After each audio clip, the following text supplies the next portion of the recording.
এক বস্তা সার 11 বিঘিতে সেই হোমিওপ্যাথি ওষুধ দেওয়ার মতন করে দিতে হয়েছে। তো আমরা তাহলে আবার ছেড়ে দিতে হবে, তাছাড়া আবার তো করা যাবে না এইভাবে।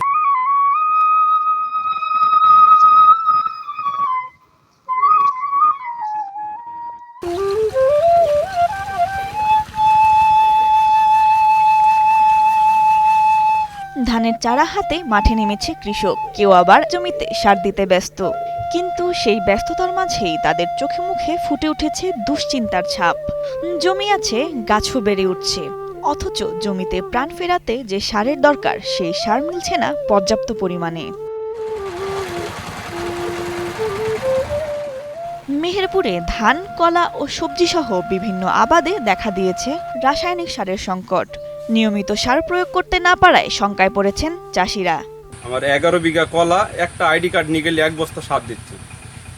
এই 1 বস্তা সার 11 বিঘিতে সেই হোমিওপ্যাথি ওষুধ দেওয়ার মতন করে দিতে হয়েছে। 11 বিঘি ভুয়ে আপনার 1 বস্তা সার কী করে ছিটাবো? আমরা সার নিয়ে খুব বিভ্রান্তির ভিতরে আছি। সার পাচ্ছি নিয়ে আমাদের আবাদ নষ্ট হয়ে যাচ্ছে। সার আমি আনতে গেলাম, একটা আইডি কার্ড দিয়ে 1 বস্তা সার দিচ্ছে। আমার কলা হলে 10-12 বিঘি কলা, তো আমি সে কোনটায় সার দেবো? আবার সার যদি লোকালে কিনতে আছে 2000-2100-2200 টাকার দাম। তো আমরা তাহলে আবার ছেড়ে দিতে হবে, তাছাড়া আবার তো করা যাবে না এইভাবে।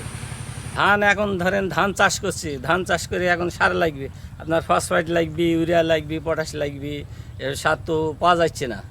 এখন সার পাওয়া যাচ্ছে না বিধায় আমাদের আবাদও সেভাবে হচ্ছে না। কলা লাগিয়েছি, কলাতে সার পাচ্ছে না। কৃষকরা বলছেন বরাদ্দের তুলনায় মাত্র 3 ভাগের 1 ভাগ সার পাচ্ছেন তারা। আবার অনেক সময় নন ডিলারের থেকে সার কিনতে হচ্ছে অনেক বেশি দামে। এতে খরচ দ্বিগুণ বাড়লেও উৎপাদন কমে যাওয়ার আশঙ্কা বাড়ছে। বাংলাদেশ ফার্টিলাইজার অ্যাসোসিয়েশনের সভাপতি জানান, বাজারে টিএসপি সারের সংকট প্রকট। প্রতিটি ডিলার টাকা জমা দিলেও যশোর থেকে যথাসময়ে সার সরবরাহ না হওয়ায় ঘাটতি তৈরি হয়েছে। তবে দ্রুত সমস্যার সমাধান হবে বলে আশ্বাস দেন তিনি। একটা কৃষকের দরকার 2 বস্তা, এখন তাকে যদি বলি যে তোমাকে দেখো আমি এই অবস্থা মাল পেয়েছি, এইবার তোমাকে নিতে হবে 5 কেজি করে বা 10 কেজি করে, তো সে তো আগেই ডিলারের মাথা ফাটিয়ে দেবে।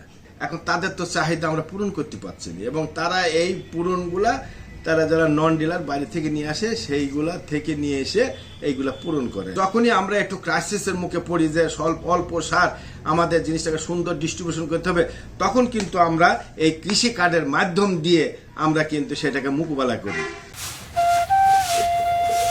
তবে সার সংকটের কথা স্বীকার করলেও কৃষকদের প্রতি রাসায়নিক সারের অতিরিক্ত ব্যবহার না করার এবং অগ্রিম সার না কেনার আহ্বান জানিয়েছেন কৃষি সম্প্রসারণ অধিদপ্তর।